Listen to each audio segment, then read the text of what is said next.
business, sports, music, and entertainment. Dadalhin sa inyo ng mas pinaganda, mas pinalawak, mas pinalakas. Radyo Pilipinas. Radyo Pilipinas.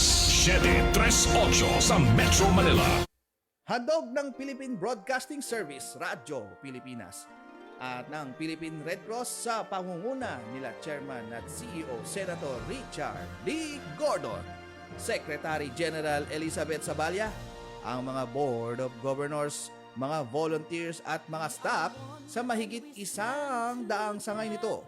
Ating pakinggan at subaybayan ang programang maghahatid sa inyo ng mga makakabuluhang impormasyon, pag-uulat ng mga naihatid na serbisyo at tulong, mga napapanahong talakayan o diskusyon at mga kaganapan sa iba't ibang panig ng bansa, katuwang ang iba't ibang sangay ng gobyerno at ilang pribadong organisasyon. Ito ang Kalinga, hatid ng Red Cross sa Radyo Pilipinas tuwing araw ng Linggo, alas 3 ng hapon. Always fast, always ready, always there.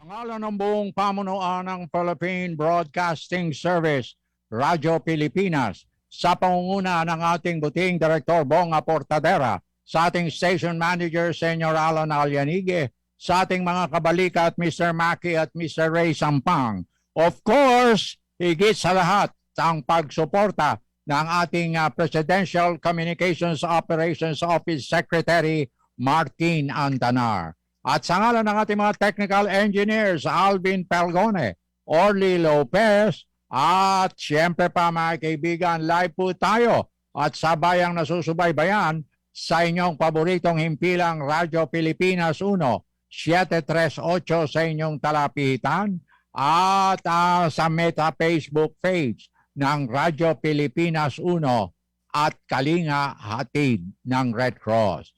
Ang inyo pong Kuya Francis, sa ngalan ni Edison Enriquez, nag-aanyaya, samahan po kami hanggang alas 4 sa kabuuan ng ating Kalinga, hatid ng Red Cross every Sunday, 3 to 4 o'clock in the afternoon.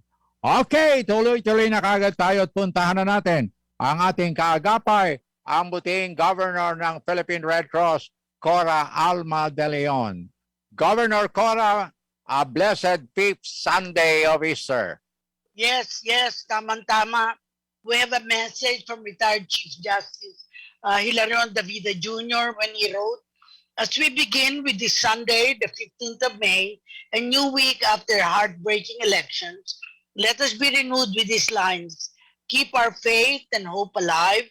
Always look forward to every new dawn and welcome all changes in our life with fortified hope and expectancy of all that is good.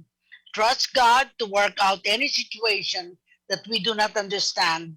He has a purpose for allowing events in our life. In time, everything will become clearer. For our growth is our healing. Be part of these marvelous plans for our welfare and a future full of hope, never for woe. The best is yet to come.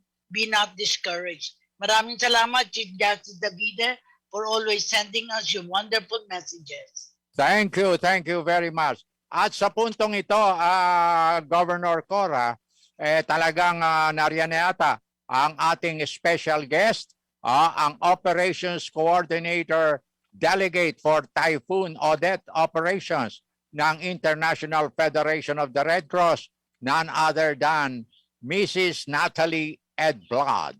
Mrs. Natalie Edblad, magandang hapon po. Welcome to our Kalinga, hatid ng Red Cross. Good afternoon, and thank you very much for the welcome, sir. Okay, we are very pleased that you spend a little of your busy time to join us in this program in this afternoon, Mrs. Edblad. Thank you. I'm honored to be here, and most of all, I would like to say, now that I have the chance to speak to Red Cross in Philippines, to say that I'm very honored to be working here together with the Philippines Red Cross and all the fantastic colleagues and volunteers. Thank you. Okay, Mrs. Edblad, we would be very, very much happy if you can show your video, open your video so we can have a better understanding with each other. Can you please? Camera. Yes. Okay, there you are. Thank you very much. Governor Cora. Yes, yes. We are unable to get IFRC, Mr. Bocanegra, but we're very happy that Natalie Edblad is with us, and she's from Sweden. You know, the truth is, I love Sweden. It's probably the cleanest country that I have been. It's wonderful to visit Sweden, and I hope you'll feel the same way coming to the Philippines. When did you come, Natalie? When did you come to the Philippines?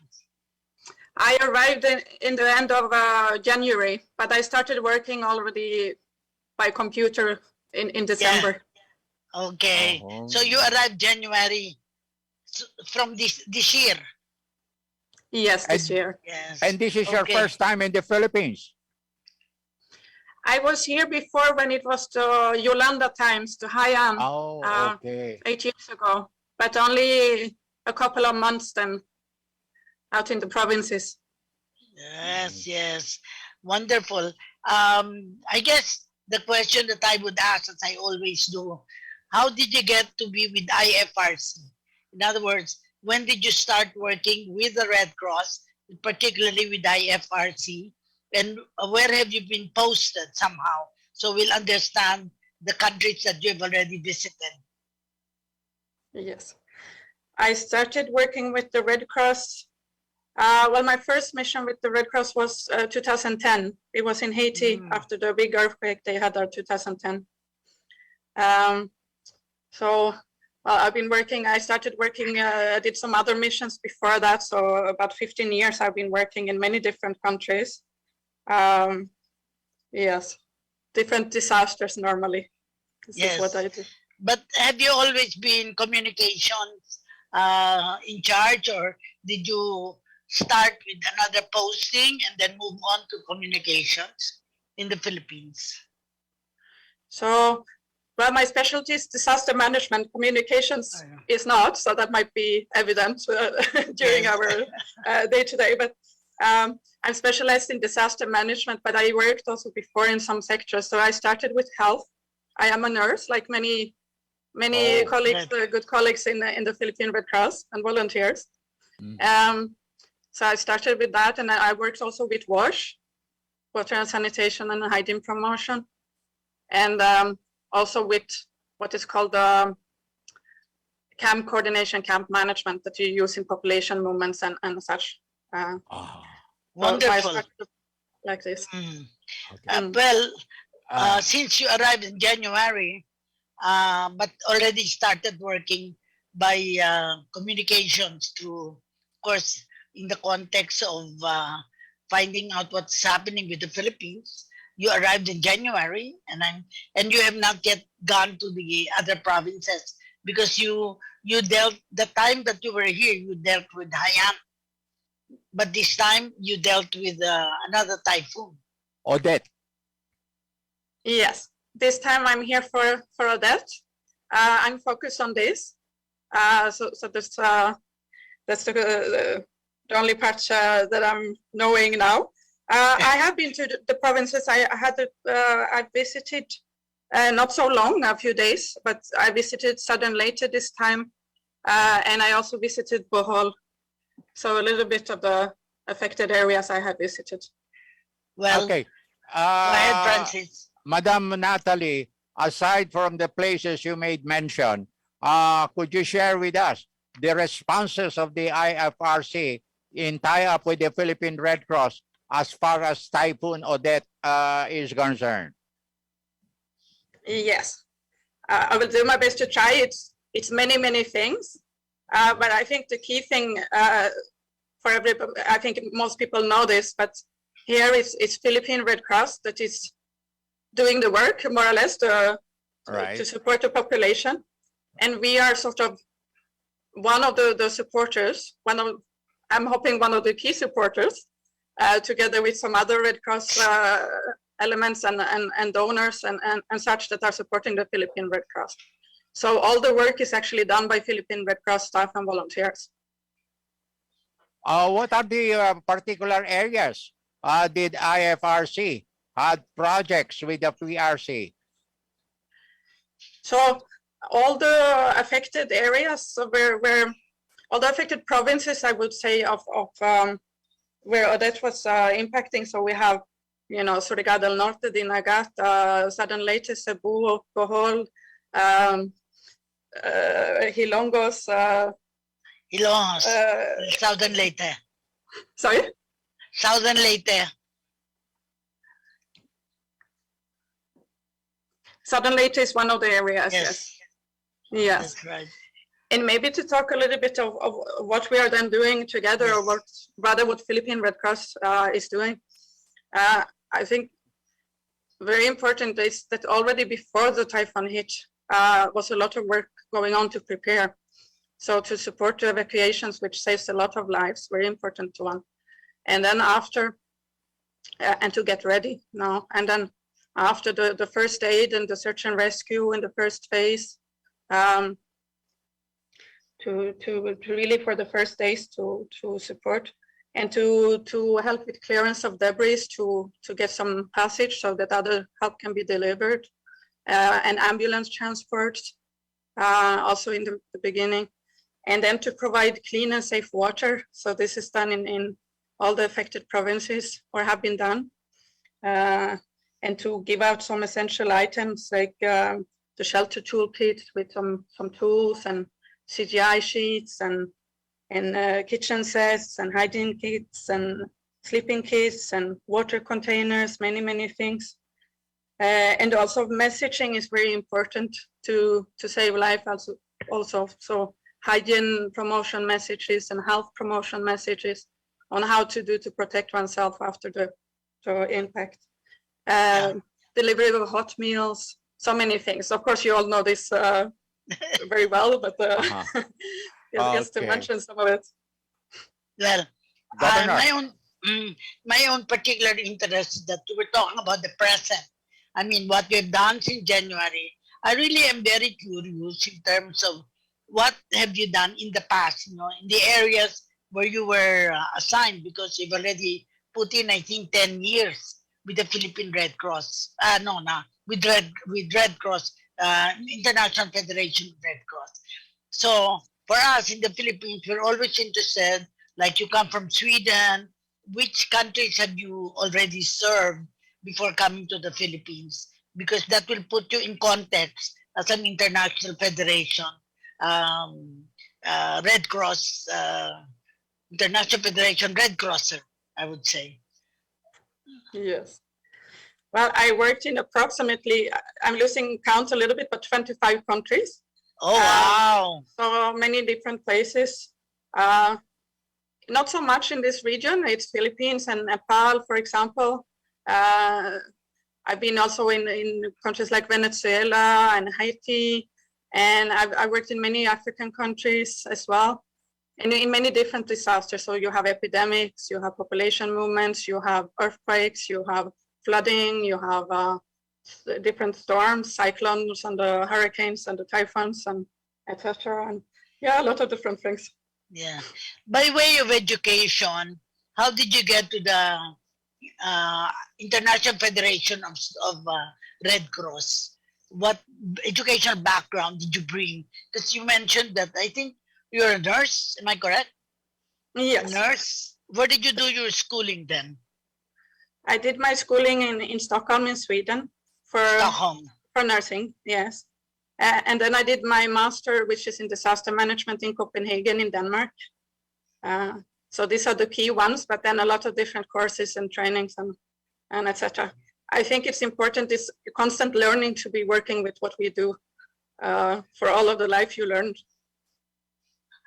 I agree with you because, well, I've been to Sweden, I've been to Denmark, I've been to Finland, I've seen also Norway. So in a sense, outside of Red Cross, I've seen the Scandinavian countries, and I think it's really a new world for many of the Filipinos. And so I think that you do your country proud by coming here also, and ourselves when we visit your country the same way. You constantly impress us in terms of course, what I see, cleanliness, and then very environment friendly. I will say that. But anyway, siguro coming to the Philippines, what have you noticed? Have you noticed the difficulties of travel in the Philippines because of the areas that you have to cover, the islands? What has been your experience? Well, it's more the first weeks, the first 3 weeks or so, something like this, after where it's difficult to travel. Yes. Takes a bit more. After that, here is a very quick country to manage the things that are impacting. So with the clearance of roads and things, and to get to airports up and running, and the seaports and etc. It's very impressive. So for me, arriving in January already, it's easy now to travel. Mhm. Okay. Francis, do Yeah, you have any question? siguro magandang maitanong natin kay Madam Natalie. Madam Natalie, how would you express, or how would you differ the disasters in the Philippines which you have witnesses compared to other countries which you have visited? Oh, that's a difficult question. Yes, yes. Well, there are a lot of difference. I would say that every disaster is different, and every country in how you actually have to work with what happens is a little bit different. But there are also many things that are sort of similar. Same. What is very special now for Typhoon Odette is that it's quite a big one actually. It's a super typhoon affecting such a big geographic area.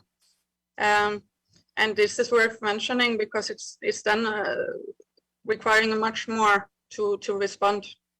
You probably how- will marvel at the number of volunteers that have to be mobilized, co-opted because we're 7,100 islands, and it's not easy to access to the islands at the same time, the mobilization of people. So I will say that except for landlocked countries, it is easier. But in the case of the Philippines, where we have so many islands, travel becomes a critical area for even volunteers and staff like you from the International Federation of Red Cross and Red Crescent societies. Francis, your turn. Yes, Madam Natalie, how did you find working with the Red Cross, Philippine Red Cross, insofar as your travels and working with these areas that are devastated? How did you find working with the PRC people? The PRC people, the staff and the volunteers are absolutely fantastic. I think it's one fact that you can always see also is that our volunteers are actually living in these areas, and they are also amongst the affected. I think it's important to remember. But basically, Philippines Red Cross is very, even when you compare worldwide, is a very strong emergency response actor. To respond to such big areas and such huge populations is not many organizations in the world that can actually do. Wow. I think this is important to remember. I mean, we can never respond to all, we can never unfortunately help everybody that we would like to. This is our big challenge, I think, somehow. But it takes a lot. And as you mentioned, with the islands, it takes much more to be able to reach and support population. So a very impressive organization, and I think everybody should be very proud of this. Well, I think thank you very much for that wonderful impression. yeah. Well, I can only say that we are a country that is visited by about 21 typhoons a year. So depends on which areas will be affected. We just have to respond accordingly. And the assistance of the International Federation of Red Cross and Red Crescent societies become very important in accessing to resources, because, and also the expertises that you bring, because your capacity, having worked in other countries, will enable our Philippine Red Cross to know more, do more, and be able to help more with the help of the International Federation of Red Cross. That's what I think, and very important that we acknowledge the role of International Federation of Red Cross in the Philippine Red Cross work. Am I correct? Thank you. That's very kind of you. I think it's always key for us to, in any disasters, to work together. This is how we get best response. No matter now here, you are so strong, but the more everybody cooperates good and work together, which is a challenge when you are under a lot of stress. I'm not saying it's a challenge here, but you know, in general, in disaster situation, it's a lot of stress. And I think one of the key things is actually how we work together and supporting each other. Yeah, correct. For your information, when I was Secretary of the Department of Social Welfare, I was chairman of the Mount Pinatubo Commission Rehabilitation, and being a Filipino and seeing the problems that we have to face, certainly we need international organizations to help us to see how they can contribute. And I think this is the difference with having the International Federation available, International Federation of Red Cross available for the Philippine Red Cross to access. And we cannot deny that we can do much more if we have the national societies helping us to access to resources, to expertise, to be able to do more with the help of other societies. And I think your experience, your capacity to dwell on areas that heretofore we may not be as familiar in terms of knowledge how to work it out, you're really making your own contribution to the Red Cross as a society. Francis, your turn. Okay. Now, we would like to ask Madam Natalie, with your experiences in visiting the different areas devastated by typhoons and calamities, what are the biggest challenges you have encountered as you are doing your work with the IFRC community? Yes. Now, this is a subject I could speak about for a few years, but I'll try to mention some brief things. As I mentioned before, I think the big one is that we cannot, it's in the definition of disaster that we cannot actually support all that we would like to do. And this is, of course, tough. And I think somehow we have to be also happy about what we can do. It's also somehow to handle that. And we do the very best we can. But this, of course, is a big challenge. Then what you can see in any disaster and in any organization, all the organizations that are responding, is that communication is always key. Communication is what we, what makes us successful, or what is sort of challenging us. And so it's like, how do we prioritize the information so that we make sure that we, from all the abundance of information in a disaster, that everybody has it and has a similar picture at the same time. It's a very complicated things, and we are never finished with this task. It's very challenging, I would say. Okay. And then something that can be maybe to mention, and like I said, I have many points I could mention, but I think there are sometimes factors that affect our work that we wish would not, which can be like the time of the year that this disaster happens, and you know, what else is happening in terms of how much funding can we get so that we can do all the good work.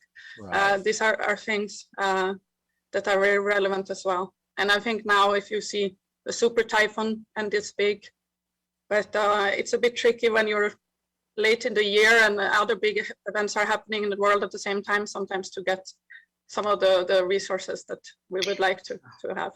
In fact, I think Okay, thank today you.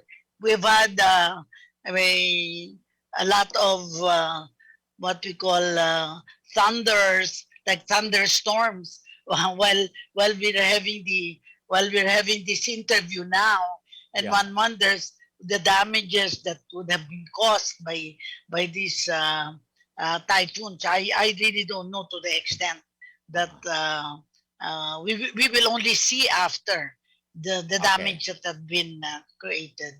Francis? Okay, Governor Cora, we will get back, Yes. Madam Natalie, after a short reminder from our station.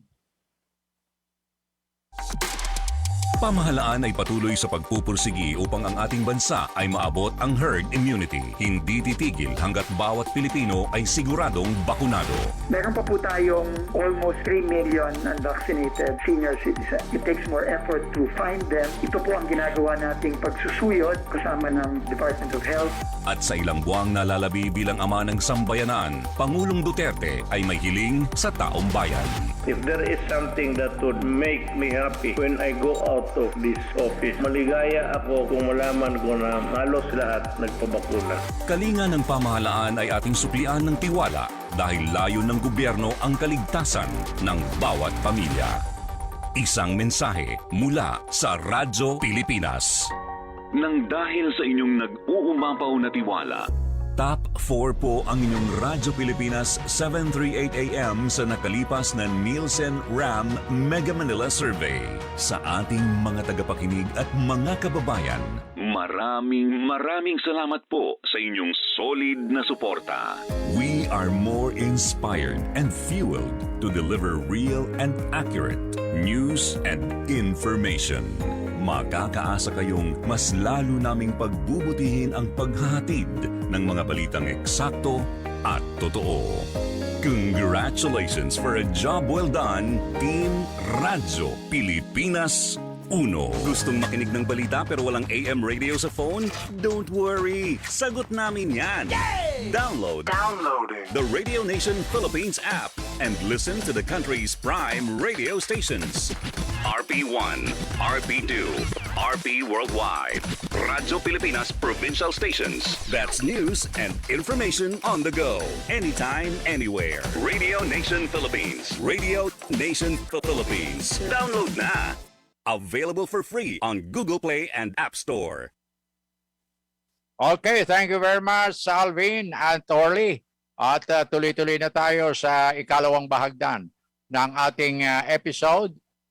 Nais nating bigyan ng announcement o paraanin ang isang mahalagang announcement na tuloy-tuloy na po. Matutuloy na po ang Million Volunteer Run 6 na gaganapin sa MOA Grounds sa darating na June 12, 2022. Okay? Huwag po kayong mawala ng pag-asa. Sama-sama tayo muli sa June 12. Remember, Independence Day celebration po yan, kasabay ng Million Volunteer Run 6. Okay? So, back to our program. Governor Cora. Yes, hindi pa yata nakakalink ang ating wala resource pang link. person ng si Natalie. Pero Master Control, pakitignan lang po yung link ng ating resource Yes. person. Okay. pero in the meantime, siguro pwede nating itanong sa mga nabisita niyang lugar, ano yung left-hand impact sa kanya? Kasi siyempre, meron na siyang mga lugar na nabisita, saan nakita niyang parang very challenging, at sa kanyang pananaw, ay ano yung talagang kailangan matulungan dahil mahirap na lugar. In fact, palagi kong sinasite yung findings ng isang kandidato na nang makita na nangangampanya siya, nakita niya yung mga lugar na walang kuryente. At saka walang kuryente, walang tubig. So, siguro itong tatanungin natin kung meron siyang mga nakitang lugar na talagang ito ang problemado ng mga lugar na yon. She's back. Natalie, you're back? Hello, Madam Natalie. Okay, We're waiting for you. video please. Madam Natalie, open your Yes, camera. she's back. Okay, she's back. Thank you very much again. Okay, sige, Earlier. Governor Cora. Yes. Earlier, my comment was if you have visited a number of places since the time you arrived in January, of course, it's a short period, January, February, March, April, May. In the 5 months, which places have you already visited and what has been your impression? So it's almost like we want to find out which one was the most difficult or which one you enjoyed, you know, like your own perception of what you saw in those areas that you have already visited. Madam Natalie, You have no audio. Get your audio first. audio please, Natalie. Aba, hindi pa makakonekta. Can you get some help? Okay? Okay, there you are. Audio please, Madam Natalie.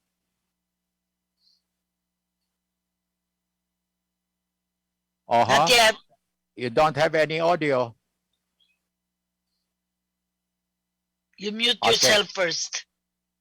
Unmute, please. Unmute. Aha.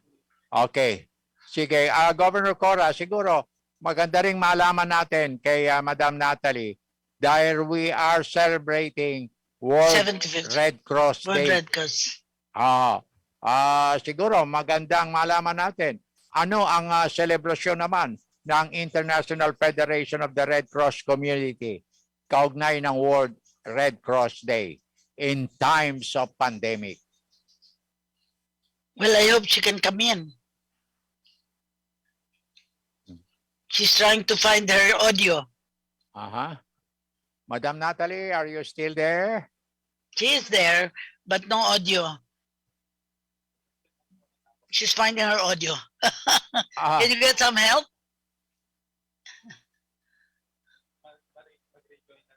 Okay. Sige, medyo Governor Cora, paraanin Yes. natin ng isang paalala pagkatapos magre-rejoin na lamang tayo muli.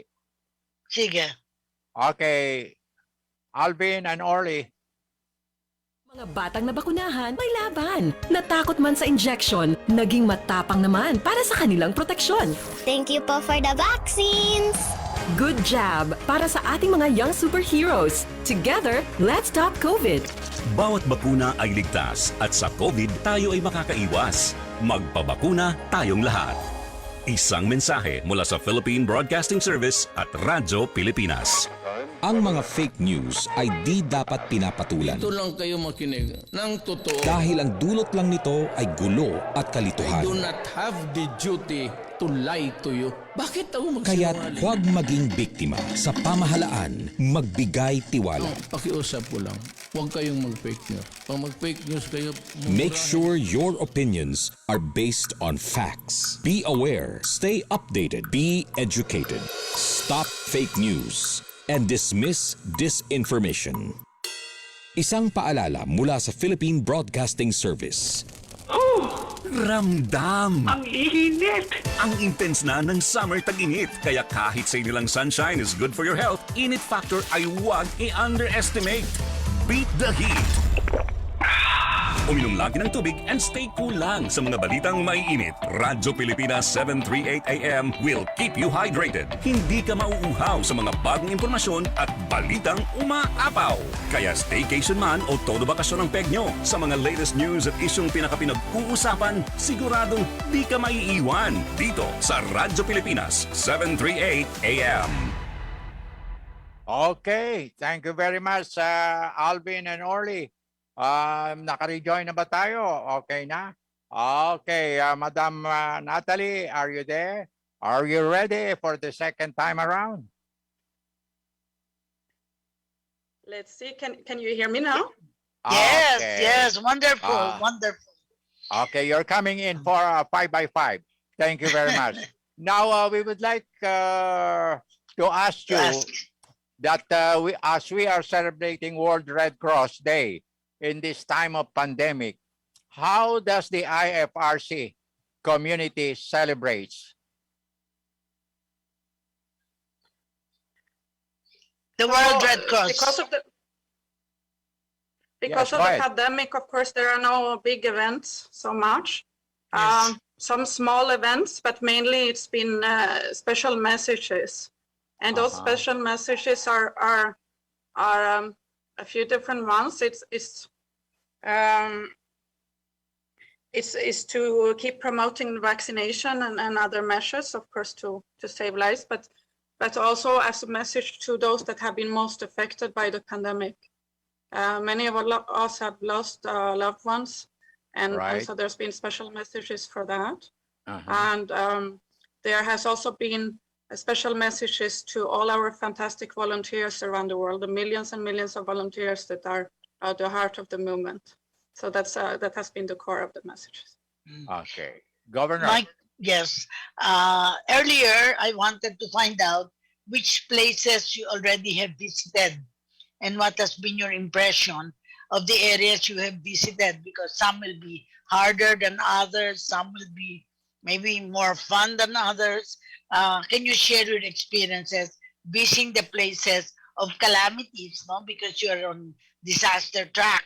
So which places have you seen and felt the goodness of the people also in those areas? I'd like to ask you, because that's often what we ask the guests, where have they enjoyed themselves, or where have they found it extremely difficult to travel? Go ahead, Natalie. So do you mean in the Philippines or in other countries? Yes, in the Philippines, and then later I'll ask you in other countries. First in the Philippines, because you're here now. Yes. So I haven't visited so many of the affected areas. I have been to Southern Leyte and I have been to Bohol. I would have visited more, but I had a little medical problem, so I can't travel as much as I would like to. But for me, I think in general, and this is true also for any disaster, but also here, what stays strongest after all of there are so many things going on in a disaster situation, but the strongest memories for me normally are of affected people that I have met. And here, what comes to mind now is actually not somebody I met, but one of the videos that the good colleagues prepared, which was of a gentleman in Surigao del Norte, I believe, was a fisherman that was affected, and then had distributed also, was very much affected himself, but was immediately giving food items that he received from relatives to the other affected families in the village. So this is somehow key, actually, the population and supporting and responding also themselves, apart from the fantastic work that Red Cross is doing and other actors.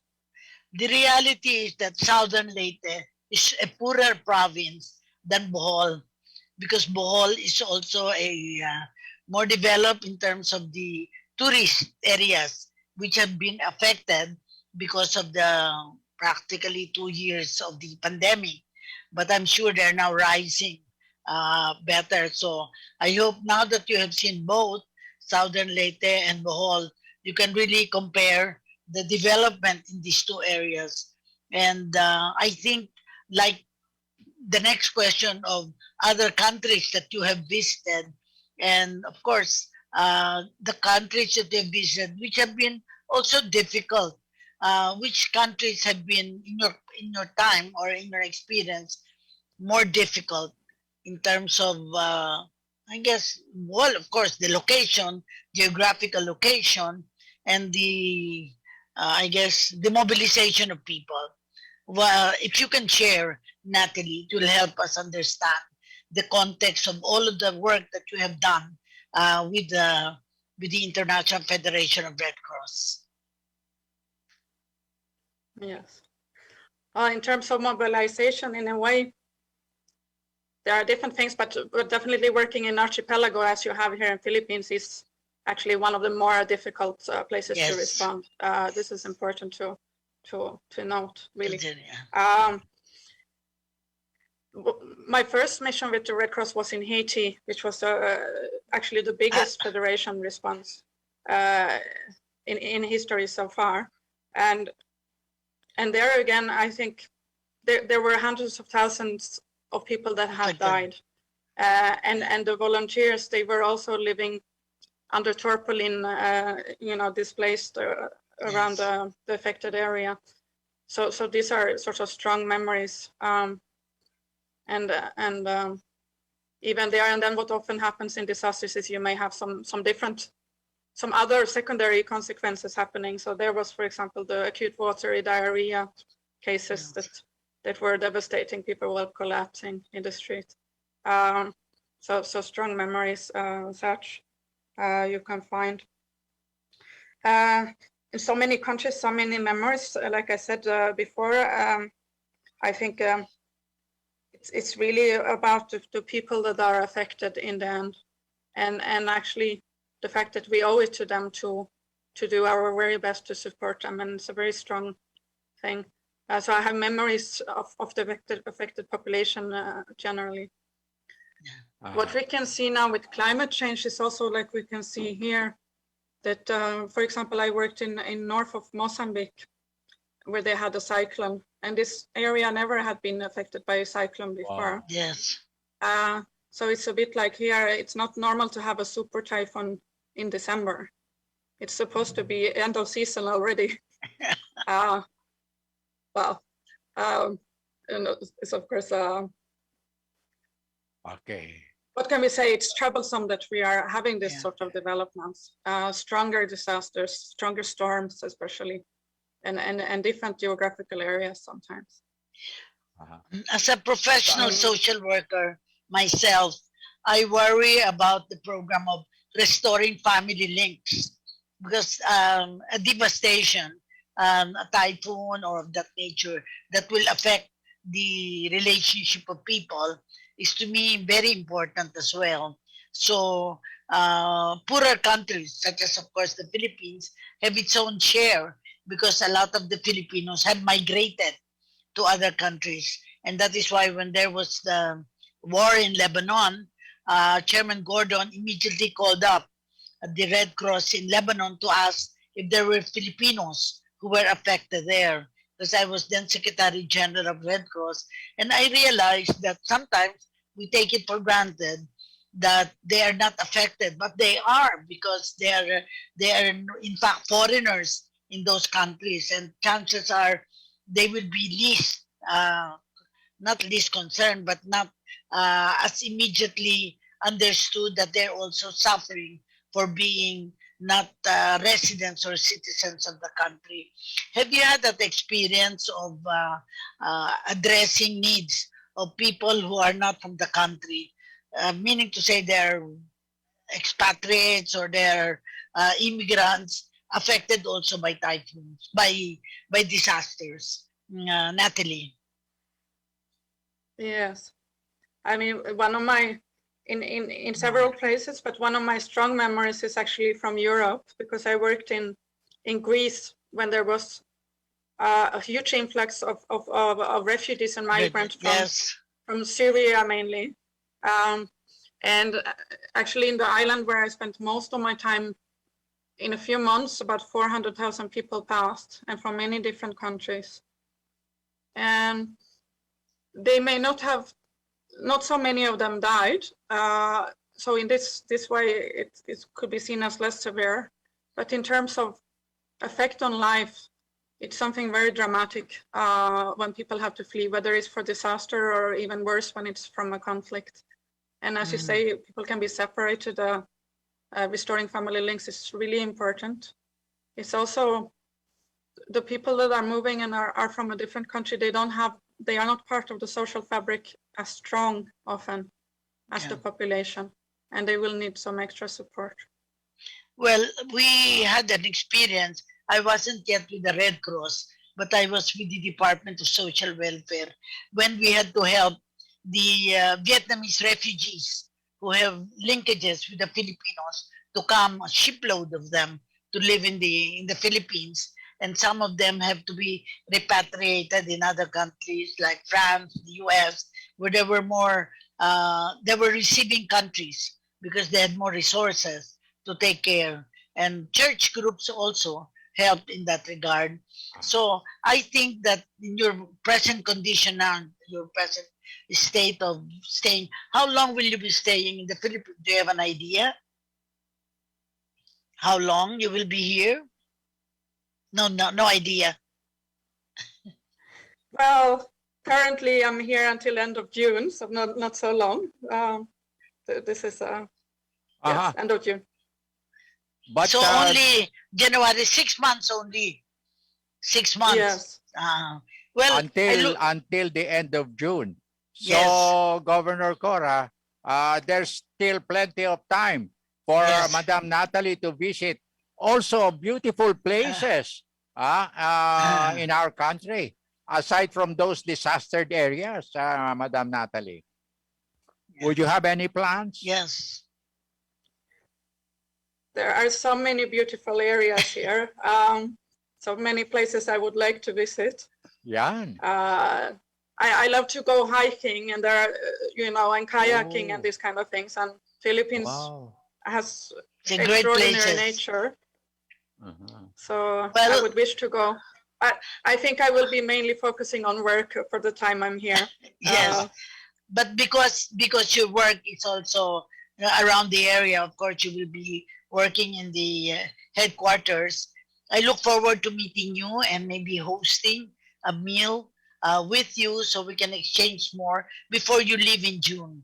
I will make that a hospitality engagement with the delegates who have come, because we have not been able to do that for the last 2.5 years. So maybe it's time to just have a meal together, and I will ask, of course, our Secretary General to make it possible, even just particularly for all those whom we have guested in this radio program, because to me it's a great opportunity for us to be able to guest you and others who have already attended the interviews that we have had. Francis, your turn. Anyway, Governor Cora, Madam Natalie will be staying until the end of June. Let us also invite her to join us in the volunteer run 6 this coming June 12. Madam Natalie, could you join us? Thank you. She will very much. think Of about it. course. Thank you so much. Thank you. Okay, No, after all, it's not. It's what do you call this? it's a holiday. Another kind of million volunteer run, and I think she will still be informed about it on the details. But certainly, looking forward to meeting you in person and exchanging before you leave in June, exchanging notes with you, that your perception of the Philippines and your experiences will help us also be better in hosting delegates from the International Federation of Red Cross and Red Crescent Societies. Okay. Before totally winding, Madam Natalie, would you have a small message, short message to our listeners and viewers nationwide? Thank you. I'm not a big person, but I would like to take the opportunity again, I think, to thank all the fantastic staff and volunteers of Philippine Red Cross, especially, because as I said, the work to support the most affected in a crisis is invaluable. So thank you to all. Thank you very much for your time. More power to you. And Governor Cora, your Yes. final message. As I always say, from Albert Einstein, who wrote, "We may not be able to change the structure of the universe, but maybe by raising our voice, we can pursue the greatest of all causes, peace on earth and goodwill among men. And I think this interview has been that. Meeting Natalie here and exchanging notes with her for also a better future for the Philippine Red Cross, having interacted with her to our radio program. I don't know whether other societies have similar programs like a radio program, but certainly we are proud and have been proud in providing this avenue for our delegates to be able to interface with our chapters through this radio program. So we cannot thank you enough for finding the time on a Sunday where you should be resting, but found the time to be with us today. Thank you, thank you, thank you. Thank you so much, mga kaibigan. Ang ating pong naging resource person, Madam Natalie Edblad, Operations Coordinator Delegate for Typhoon Odette Operations of the IFRC. At sa ngalan po ng ating butihing Governor Cora Alma de Leon, sa ngalan ni Edison Enriquez, at sa ating mga technical engineers, Orly Lopez and Alvin Pelgone, ang inyo pong Kuya Francis, minsan pa nag-iwan ng isang mapayapa, masagana at magandang araw. Get out and help make today a better tomorrow. God bless. Maraming salamat po. Hanggang sa muli. Bye-bye. Bye-bye. We know you're always on the go. Pero ang mahuli sa balita is always a big no-no. Kaya Radyo Pilipinas is here to keep you updated. Reliable news